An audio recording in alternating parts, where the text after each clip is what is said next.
గారు దాని నుంచి నాకు ఒక డౌట్. మీరు స్పెషల్గా అనిల్ గారిని ఇక్కడ పిలిపించారు కదా, అసలు ఈ సినిమాకి అనిల్ గారికి ఉన్న సంబంధం ఏంటి? ఇది నా ప్రశ్న కాదు, బయట జనాలు కూడా ఈ ప్రశ్న మీద చాలా చర్చించుకుంటున్నారు. ఎందుకంటే కొన్ని లీక్స్ కూడా మాకు మధ్య మధ్యలో అయ్యాయి మా అందరికి, ఆడియన్స్కి. సో దీని గురించి మీరు ఏం స్పందించదలుచుకున్నారు? స్పెషల్గా అనిల్ గారు పిలిపించలేదు, అనిల్ గారు స్పెషల్ కాబట్టి పిలిపించాము. అనిల్ గారు అడగండి. ఏంటి సార్ చెప్పాలి మీరే ఈ మూవీ గురించి. ఫస్ట్ ఆఫ్ ఆల్ నేను ఏమైనా మాట్లాడే ముందు so I want to congratulate whole team of this film. ఎందుకంటే విజయ్ గారు ఒక సినిమా స్టార్ నుంచి ఒక రాజకీయాల్లోకి వెళ్ళి ఈరోజు ఒక తమిళనాడు రాష్ట్ర ముఖ్యమంత్రిగా ఆయన ఒక ప్రాసెస్ని సో వీళ్ళు దగ్గరుండి కల్లారా చూశారు, వీక్షించారు. సో వాళ్ళకి ఎంత ప్రౌడో ఆ సినిమాకి ఆ జర్నీకి ఎంతో కొంత ఒక ఇండైరెక్ట్ లింక్ నేను కూడా ఉన్నాను. సో నేను కూడా చెప్తాను ఎంతో కొంత ప్రౌడ్. సో అందుకని ఫస్ట్ విజయ్ గారికి నా హార్ట్ఫుల్ విషెస్ చెప్తున్నాను అండ్ కంగ్రాచులేషన్స్ టు విజయ్ గారు. మామూలు అచీవ్మెంట్ కాదు ఇది, అసలు డ్రీమ్. అంటే ఒకసారి కళలో కూడా ఊహించగలమా, ఎవరైనా ఊహించిన ఇది జరుగుద్దా అన్నంత ఒక డ్రీమ్ ఇది ఆయన నిజం చేసి చూపించారు. ఆయన విల్ పవర్, ఆయన కమిట్మెంట్, ఆయన డెడికేషన్, సింపుల్. ఏదైనా మనం సాధించవచ్చు అనడానికి అదొక ఎగ్జాంపుల్ విజయ్ గారి journey. So first of all ఆయనకి నా మనస్ఫూర్తిగా కృతజ్ఞత తెలియజేసుకుంటూ, అండ్ ఈ సినిమా గురించి మాట్లాడే ముందు సో విజయ్ గారితో నాకున్న జర్నీ మాట్లాడితే మీకు అన్ని క్లారిటీలు వచ్చేస్తాయి. సో వారీసు సినిమా షూటింగ్ జరుగుతున్నప్పుడు ఫస్ట్ టైం నేను విజయ్ గారిని కలిశాను. వంశీపైడిపల్లి, నేను అన్నా అని పిలుస్తాను, నాకు మంచి వెరీ క్లోజ్ ఫ్రెండ్. సో ఆయన నన్ను తీసుకెళ్ళి ఇంట్రడ్యూస్ చేశారు. వారీసులో ఒక బ్లాక్ ఉంటుంది, కార్పొరేట్ రూమ్ ఒక బ్లాక్ ఉంది, సీక్వెన్స్ ఒకటి ఉంటుంది. మన వీటి గణేష్ అండ్ శ్రీమాన్ వీళ్ళందరిది ఒక ఎంటర్టైన్మెంట్ సీక్వెన్స్ ఉంది. దాంట్లో రైటింగ్కి నేను వంశీపైడిపల్లి గారి టీంతో కలిసి పనిచేశాను. ఓకే. సో పనిచేసినప్పుడు సో వంశీ గారు నన్ను తీసుకెళ్ళి విజయ్ గారికి పరిచయం చేశాను. అది ఫస్ట్ మీటింగ్. సో చాలా హ్యాపీ ఫీల్ అయ్యాను. ఎంత డౌన్ టు ఎర్త్ ఉంటారంటే ఆయన స్టిల్. అంటే నేను మొన్న చీఫ్ మినిస్టర్గా ఆయన బయట తిరుగుతున్నా కూడా అలాగే ఉన్నారు ఆయన. సింపుల్, నేను అప్పుడు ఎలా చూశాను విజయ్ గారిని ఇప్పుడు అలాగే కనిపిస్తున్నారు. అంత గ్రౌండెడ్గా ఉంటారు ఆయన. సో అది నాకు ఫస్ట్ మెమరబుల్ ఎక్స్పీరియన్స్. మాట్లాడే విధానం కానీ, రిసీవ్ చేసుకునే విధానం కానీ, సో అది నాకు మెమరబుల్ ఎక్స్పీరియన్స్. ఆ తర్వాత మళ్ళీ వెంకట్ ప్రభు గారి ఫిల్మ్ షూటింగ్ జరుగుతుంది హైదరాబాద్లో. జరుగుతుంది. ఒకరోజు సడన్గా ఒకరోజు సడన్గా జగదీష్ గారు ఉన్నారు కదా, సో జగదీష్ గారి టీం నుంచి జగదీష్ గారు కాల్ చేశారు. ఎవరు కాల్ చేశారు నాకు. అప్పుడు నేను విజయ్ గారితో ఒకసారి కలవాలి మీరు అని చెప్పి నేను ఫస్ట్ సర్ప్రైజ్ అయిపోయాను. ఏంటి సడన్గా అని చెప్పి నేను పరిగెత్తుకుంటే ఏదో అన్ని పక్కన పెట్టి పరిగెత్తుకుంటూ వెళ్ళాను.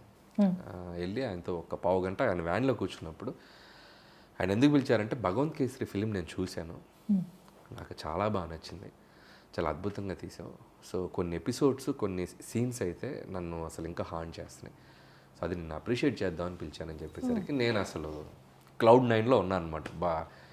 సో చాలా హ్యాపీ అనిపించింది. కాసేపు నేను వెంటనే మహేష్ గారికి కాల్ చేసి, సార్ ఇట్లా విజయ్ గారిని కలిసాను, ఆయనకు బాగా నచ్చింది సార్ సినిమా, చాలా బాగా ప్రైజ్ చేశాను, ఆయనకి షేర్ చేసుకుని నేను మహేష్ గారితో సో అది సెకండ్ ఎక్స్పీరియన్స్. ఆ తర్వాత నాకు సాహు గారు చెప్పింది ఏంటంటే, ఇట్లా కేవిఎన్ ప్రొడక్షన్ నుంచి ఇట్లా వెంకట్ గారు ఈ సినిమాకి సంబంధించిన కొన్ని key scenes, not entire film, కొన్ని కీ సీన్స్ దాంట్లో ఏవైతే కొన్ని విజయ్ గారికి పర్సనల్గా బాగా నచ్చాయో, ఎస్పెషల్లీ ఎమోషనల్ సీన్స్ అండ్ ఆడవాళ్ళకి బనావో బేటీ కోషేర్ అని ఒక చిన్న కాన్సెప్ట్ ఏదైతే ఉందో, సో అలాంటి కొన్ని ఎలిమెంట్స్ ఆయన బాగా ఎగ్జైట్ అయ్యారు. సో దాన్ని పెట్టుకొని కంప్లీట్ దాని మీద నుంచి ఓవరాల్గా ఇంకో కొత్త కథ చేయబోతున్నాం. సో బట్ ఏది తీసుకున్నా, ఒక అరసీన్ తీసుకున్నా మీరు రైట్స్ తీసుకోవాలి, దట్స్ లైక్ క్రియేటివ్ ఇది ఉంటుంది కాబట్టి.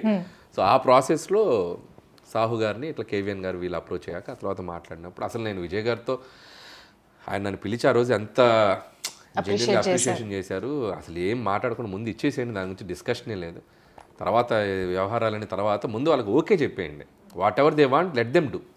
సో దాంట్లో ఏం కావాలో వాళ్ళు ఎంత పావు తీసుకుంటారా, అర తీసుకుంటారా, 10% తీసుకుంటారా, వాట్ ఎవర్ దేర్ విష్ అని చెప్పి నేను చెప్పేశాను. సాహు గారు కూడా క్లియర్. ఇక ఆ తర్వాత ప్రాసెస్ అంతా వాళ్ళకే తెలుసు, ఓకే, నాకేం తెలియదు. బట్ నాకు తర్వాత కేవిఎన్ గారిని 2-3 సార్లు కలిశాను, మన లోహిత్ గారిని అప్పుడప్పుడు కలిసినప్పుడు నాకు వాళ్ళతో మాట్లాడుతుంటాగా నేను ఎగ్జైటింగ్ అడిగాను, ఏం జరుగుతుంది సార్, ఏం చేస్తున్నారు సార్, ఎట్లా ఏంటి. మీ మూవీ ప్రాసెస్ లో ఎక్కడైనా వచ్చి చూడడం కానీ లేకపోతే ఇన్వాల్వ్ అవ్వడం కానీ? నేను లేదు అసలు, నాకు ఇంకా సంబంధం లేదు. హెచ్ వినోద్ ఎవరైతే ఉన్నారో డైరెక్టర్, ఆయన రైట్స్ తీసుకొని ఆ భగవంత్ కేసర్లో ఉన్న ఎలిమెంట్స్ ఏవైతే ఉన్నాయో కొన్ని ఎలిమెంట్స్ తీసుకొని దాని చుట్టూ ఒక కొత్త కథ వెళ్ళారు.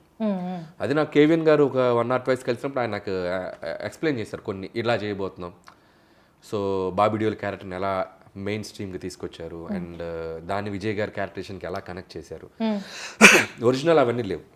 బట్ మీరు ఈ పర్టికులర్ సీన్ ఉంటే బాగుండు అని ఏదైనా సీన్ ఎక్స్పెక్ట్ చేశారా ఈ మూవీలో ఉండాలి? సో అందులో వాళ్ళు చెప్పింది కేవిఎన్ గారు చెప్పారు. దాంట్లో ఒక 3 సీక్వెన్స్ నాకు చాలా ఇష్టం.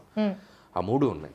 సో 3 ఎమోషనల్ సీక్వెన్స్, అది కథకి చాలా కీలకమైన కీ సీన్స్ ఏవైతే ఉన్నాయో ఆ 10% 20% ఏవైతే ఉన్నాయో అవి తీసుకున్నారు.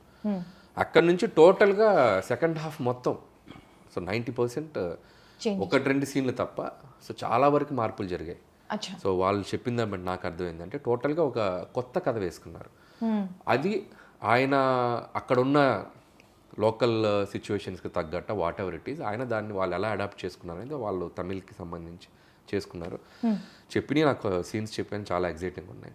సో ఓవరాల్గా ఇది భగవంత్ కేసరిలోని కొంత విజయ్ గారి స్టార్డమ్ని, విజయ్ గారి ఎలివేషన్, విజయ్ గారికి ఉన్నటువంటి ఆయన ఒక సోషల్ థింగ్లో చేసేటువంటిది మరింత పెట్టి చేసినటువంటి ఒక చిత్రం జననాయకుడు మన విజయ్ గారితో. సార్ ఇది నాకు దానికి ఉన్న సంబంధం, చిన్ని సంబంధం. ఓకే, ఇప్పుడు మాకు క్లారిటీ వచ్చిందండి. ఎందుకంటే ఆ రోజు ఆడియో లాంచ్ లో మీరు ఆయన నోరు మూసేసి ఆయన ఎందుకంటే అప్పుడే జరుగుతున్నాయి టాక్స్. సో అప్పుడే ప్రాసెస్. అప్పుడు ఏమైపోయిందంటే సోషల్ మీడియా వచ్చాక రీల్స్ మామూలుగా రావట్లేదు. అదే సోషల్ మీడియా వచ్చాక ఏమైందంటే ఈ సినిమా తీస్తున్నారనగానే ముందు అసలు అది పబ్లిసిటీ అయిపోతుంది. సో నాకు I don't want to spoil there. దాన్ని చాలా మార్పులు చేసి దాన్ని చాలా చేసి వెళ్తున్నారు. అది అవగాహన లేకుండా అనవసరంగా మనం చెప్పేస్తే ఉన్నది తీసుకున్నది కొంత, దాన్ని మనం ఎక్కువ ఎన్హాన్స్ చేసి చెప్పకూడదు కదా. చాలా మార్పులు చేశారు వాళ్ళు. సో నాకు చెప్తే నేనే షాక్ అయ్యాను. టోటల్ సెకండ్ హాఫ్ మొత్తం మారిపోయింది. చాలా స్పాన్ పెంచారు, చాలా పెద్ద స్కేల్లో చేశారు. మీరు స్టోరీ మొత్తం విన్నారా? నాకు కేవిఎన్ గారు ఐడియాగా చెప్పారు. అంటే స్కేల్ ఎలా పెంచారు, స్పాన్ ఎలా పెంచారు. మీరు ట్రైలర్లో చూసారుగా, రోబోస్ గీబోస్ మొత్తం చాలా మన భగవంత్ కేసులో లేవు కదా. సో ఏదైతే కోర్ ఎలిమెంట్స్, కోర్ ఎమోషన్స్ ఉన్నాయో అది లేడీస్కి నచ్చే ఎలిమెంట్స్, ఆ సోషల్ కాజ్కి సంబంధించిన కొన్ని ఎమోషన్స్ ఏవైతున్నాయో అవి తీసుకున్నారు. సో అక్కడ నుంచి టోటల్గా వేరే సెటప్ చేశారు. దాంట్లో ఏదైతే ఉందో మ్యాజిక్ ఉందో దాన్ని ఆయనకి ఇంకా డబుల్ ట్రిపుల్ చేశారు. సో అవి నాకు చెప్పినప్పుడు నేను ఎగ్జైట్ అయ్యాను. అండ్ ముఖ్యంగా credit goes to H Vinod గారు. ఎప్పుడైనా ఒక ఇంకొక దాంట్లోనే ఒక చిన్నది పట్టుకొని దాని చుట్టూ ఇంకో కొత్త కథ అలటం అనేది పెద్ద ఛాలెంజ్. ఆల్రెడీ జనాలు చూసిన కలర్ ని డిఫరెంట్ గా మార్చాలి. దానికి నిజంగా వాళ్ళ టీం అందరూ కూర్చొని దాన్ని నెక్స్ట్ లెవెల్కి చేశారు. సో కంగ్రాచులేషన్స్ టు టీం అందరికి. తలపతి విజయ్ గారితో మీ ఫస్ట్ కాన్వర్సేషన్ ఎలా ఉండింది? యాక్చువల్గా ఎక్కువ మాట్లాడరు. Is very simple. Is a good listener, great observer, but he talks at least initially very less. So conversation was very smooth. When you start working with him, slowly, you will understand him better, and his approach, his way of functioning, his way of working. అంటే ఇప్పుడు politics అయినా కావచ్చు, ఇక్కడైనా కావచ్చు, ఇప్పుడు if you see the professionalism is same. ఎక్కడైనా అదే discipline. The simplicity I think is unmatchable. For the position that he's holding, the simplicity that he's having, they're not relatable. నాకు తెలిసి ఇప్పుడు ఆయన్ని సీఎంగా అవ్వకముందు ఆయన్ని కలిసిన వాళ్ళు సీఎం అయిన తర్వాత ఆయన కలిసిన పెద్ద తేడా ఉండదు. నాకు తెలిసి ఇంత కూడా తేడా ఉండదు. He is the same person. అలాగే సేమ్ డిసిప్లిన్. అంటే ఇప్పుడు సెట్లో కూడా అంటే అందరూ యాక్టర్లని డైరెక్టర్స్ యాక్టర్ అంటారు. Most of them yes. But Vijay sir వచ్చేసరికి is first producers actor. Okay, మీకు ఏ విధంగా అంటే ఇప్పుడు 7 o'clock లొకేషన్కి వచ్చేస్తారు madam, ready for short. 6 o'clock వరకు సెట్లో ఉంటారు. దాంట్లో కూడా మధ్యలో మ్యాక్సిమం క్యారవాన్ కూడా వెళ్ళరు. అక్కడ ఒక ఇది వేసేసుకొని కూర్చొని ఉంటారు. 2 things. ఒకటి సర్స్ కమిట్మెంట్ అండ్ డెడికేషన్. ఇంకొకటి ఒక స్టార్ హీరో సెట్లో ఉన్నప్పుడు చాలా పనులు ఆటోమేటిక్గా తనకు జరిగిపోతాయి. Even if somebody wants to, అంటే we had a great efficient team, but even if you want to also things will be very smooth and there won't be. ఆయనే తొందరగా వచ్చారు, మనం లేట్గా వస్తే బాగుండదు వీళ్ళంతకంటే ప్లస్ ఎఫెక్ట్గా షూట్ చేయాలి అది. ప్లస్ వర్కింగ్ స్టైల్ కూడా he will tell before only అంటే ప్యాటర్న్ ఏంటంటే first of every month to 20th of every month he'll shoot okay 20 days. Okay so producers know, all technicians know, okay ఇక్కడ నుంచి ఇక్కడ దాకా shoot plan చేసుకోవచ్చు. మధ్యలో sir షూట్కి రాకపోవడాలు అవి ఏ ఉండవు. ఫుల్ హ్యాపీ అది ప్రొడ్యూసర్. చాలా బెస్ట్ వే టు షూట్. నేను ఎందుకు ఒకసారి సారీ సార్ ఫర్ ఇంటరప్ట్, నేను అది విజయ్ గారిది స్టైల్ చూసి నేను అడాప్ట్ చేసుకున్నా. నేను కూడా షూటింగ్ ఏం చేస్తాను అంటే ఫస్ట్ ఆఫ్ మంత్ 20 days పెడతా.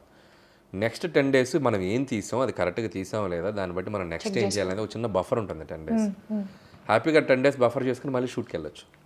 సో నేను అది ఫాలో అవుతున్నాను. 20 days షూట్, 10 days ఆఫ్. ఆ 10